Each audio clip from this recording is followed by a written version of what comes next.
evening, everyone. We have been waiting for this interview for a long time. One of my personal heroes, Rob Seidelmann, has agreed to sit down with me at the interview table. We're going to have a beer with Rob. We're going to ask him a few questions and just kind of hang out and chat a little bit. So, first of all, Rob Seidelmann. Rob, where are you from? From New Jersey. I thought it was New York. New Jersey. Grew up sailing in South Jersey my whole life. Travel around the country on the East Coast doing some MC regattas over the last 15 years. Okay. But I'm based out of New Jersey. You got into the class 15 years ago? Got into class 15 years ago with Skip Morehouse. He bought 3 boats and he kind of let his kids sail the boats with him, and he kind of gave me a boat as a kid because my sister married his son. So I'm considered one of the kids. Oh, you're one of the kids? Correct. Okay. But you're a master this year? I am a master. I just turned 50, so hopefully to come to Kuka Yacht Club. Awesome. And enjoy the hospitality if they allow dogs this year, because they banned dogs. So I haven't been back in 5 years. Awesome. So hopefully we come back this year. Fantastic. Now, what other boats do you sail? Grew up sailing lasers. Went to St. Mary's College of Maryland, sailing lasers and 420s. Then did J24s. J22s, crewed on a lot of boats. My dad grew up sailing Lightnings and big boats, so I did a lot of crewing with my dad. Just did a little bit of everything. And so you work in the sailing industry. What's your company name again? Work for Morehouse McCullough and Sailing. It's a small boat dealership, Sunfish Lasers, Opties 420s. So we sell them. We chase the junior sailing program on South Jersey beaches. We also do a lot of fiberglass work. We do winter storage. We do sail repair. We also rep North Sails One Design along with Sobstad, Morehouse Sailmakers for the MC Sails. Okay. Do you actually cut sails yourself? We don't. You don't? We used to with Skip. It used to be Skip Morehouse's company. He retired 7 years ago. He made Sails Forever. When he retired, he took that business to Montana, so we still rep his sails. Okay. Now you're running around Eustis Sailing Club with the dog. We all love this dog. What's the dog's name? Can you tell us? The dog's name is Cooper. It's a cute little female we rescued from Georgia 2 years ago. We got it right before the Midwinters 2 years ago, and I begged Becky to stay home with this new puppy. So I got down here ready to race and rock and roll, and next thing you know, she drove all the way down here with the puppy in her little Nissan car. Oh, that's awesome. Yeah. That's great, Becky. Fantastic. Awesome. So now what we'd like to do is actually open it up for questions from the audience. We have some great people here that I'm sure could ask some very interesting questions. Anyone like to start? Nash Johnson, what is your question, buddy?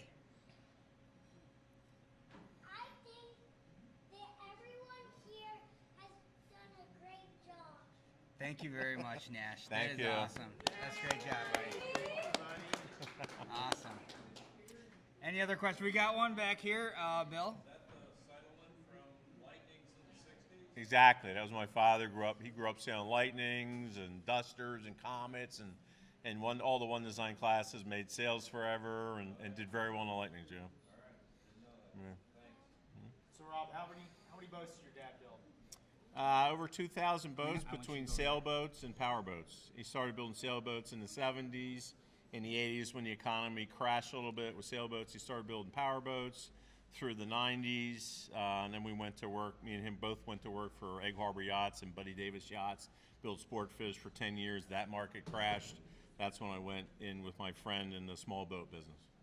And with Skip Morehouse, helping him sell sails. You And still see the Seidelmann boats in Jersey? yeah, they're all over the place. It's gotta make you proud.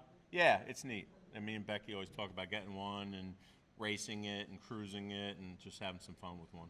I know your sister saw one at Norland years ago, and she got all excited. Yeah. Dave, your brother-in-law, got really excited Yeah. about seeing it there, and it was pretty cool. Yeah, that's to be cool. part of that experience. A lot of history. A lot of history. I'm familiar with Seidelmann 30, but what other ranges of boats did Seidelmann build? He did a 24, a 25, a 28, 29, 30, 34, 37. So there was a whole range of different boats. And as you're from Annapolis, so there was a whole lot of boats down in I'll bring the it over. Chesapeake, that went down there. A bunch of dealers were down in the old days. did a bunch of charter fleets down there in the old days, and so yeah. So what makes you fast? What's fast? Yes. Well, interesting you say that. This week has been a very tough week. Right. It's not. Me and Skip Morehouse talked about it for the past 2 days every night after the racing, after tough racing. To this week doesn't seem to be about speed. It's more about placement. If you're the placement on the course, and a little bit, it's always skill, but you have to have a little bit of luck. You have your game plan going into the race, but this week seemed to be more about placement, about luck, and about being in the right spot at the right time and hitting the right shift at the right time. What's your mindset going into kind of one of those tough races that you had? The second race, I know it was a big score. We're not going to mention the score, but what's your mindset to go back, get on that starting line, and go for it again? You just got to forget the last race and the next race start fresh. And one thing you got to remember is, and we were talking about it with Brent today. I had a bad start. We saw it on the video. You just got to get off the line. You don't have to win the start, but wherever your little area is, you got to get out in that front row. You know, win, lose, or draw, you just got to get out there. You know, you don't have to be at the very favored end or the unfavored end or the middle, but boy, you got to just get out. You can't be third, second, fourth, fifth row. You just got to get out. Right. You know. We got one in the back here. How do you feel about Scott Harrison not using his Cunningham at all and letting his left just wrinkle all race and then recording on his GoPro and then posting it to mcscout.org? Well, I haven't used my Cunningham in years, so I'm in the same boat. Like those wrinkles? Being a fat, yeah, I like the speed wrinkles a little bit. Well, I have a little bit of different sails, so our luff is adjusted more with our tensioning on the. We have a different system on our bolt rope. We have something that pulls it down, so you preset it, so you don't have to use a lot of Cunningham all the time. But Cunningham's a good thing, especially when it gets windier and you get a little overpowered. Don't be afraid to pull your Cunningham. Get the wrinkles out. Nash, you got one more? Oh God. I'm happy to everyone who sails because they've done a great job. Thank you. Thank you to Rob. Awesome. That's great. Good job. Good That's job. fantastic. I'll give you your $10 later. Yeah. So Rob, sail with you for as long as I can remember here. You've had a lot of crazy times. What's your craziest memory from here? Good question. No. Probably the craziest, I wasn't here that year. Bunch of our friends went out sailing the E-Scout, flipped it over, and abandoned the boat in the middle of the lake with their life jackets and names on it. Yeah. And they swam in, and the police got the boat with their life jackets and the names on it. Yeah. And they're like, oh my God, this guy, Dave Mooring, drowned. And the police were chasing it. I mean, that was crazy. It's not a good crazy. Yeah, they called his wife and said, we just found Dave Mooring's life jacket. I think he drowned. That was the crazy. There's not a lot of crazy. Yeah. There's not a lot of crazy down here, per se. Or not that I can repeat. Especially back in those early years, man. Yeah. On the course, like, what's the craziest memory you have of a race where you either like came back or something happened that was pretty significant? There's not, I can't remember much craziness. I mean, I've been very, very fortunate and lucky here that most of the time I figure out the right side of the course. These past 2 days were probably the hardest I've ever seen it here. I mean, it was just random. I mean, it was just random that something would happen. And it was just, there was no way to think about it and say, that's going to happen, that's going to happen. It was just so random that, you know, I don't know. Bill? Talking about Cunningham and front side of the luff of the main.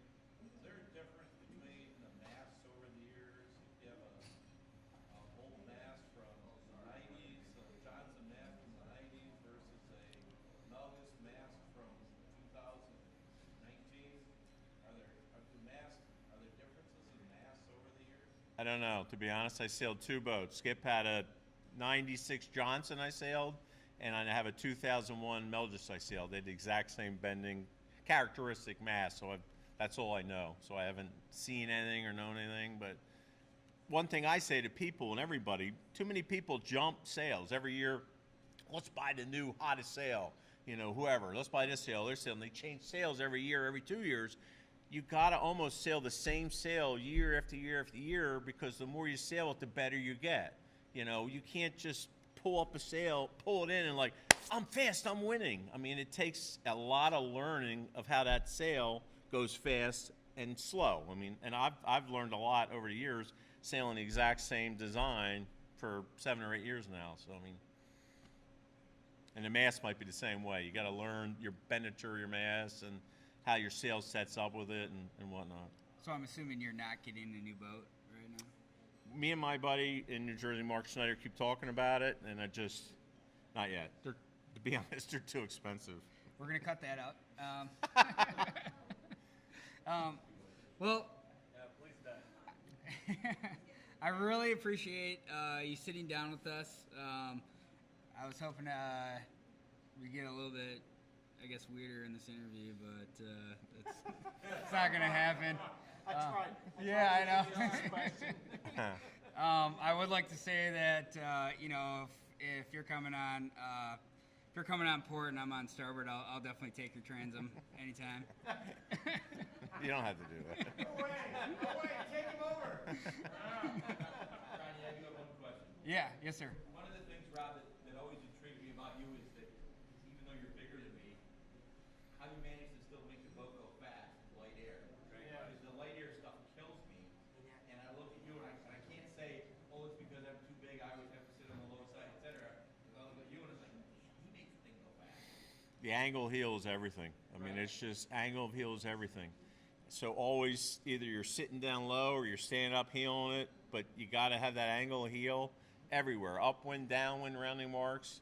And the other thing is, anytime you feel a little slow, especially in that light side, let the sail out a little bit, and then you can bring it like a laser. I learned that forever. Let the sail a little bit, and just not you're pumping it, but you're letting it in and out. You know, you're letting it out, breathe a little bit, and you're going fast. So are you going like from this position to this position, or are you going like just here? a couple, maybe 6 to 8 inches. You know, just that. 6 to 8. You let it out a little bit, and you let it breathe. You let the leech off a little bit. Good point.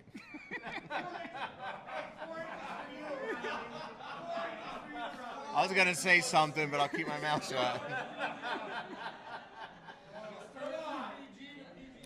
I know. Yeah, I'm gonna have to get permission to post this one. No way, let's go with that. Okay. You heard it from the membership. We're posting this. Well, Rob, we really appreciate it. Thank you so much for sitting down with sir. us, taking some questions. Thank you. Have a good night. You too. We'll have a couple Thank you, more sir. beers later. Thank Absolutely. you, everyone. Awesome. All right. Good night, everyone.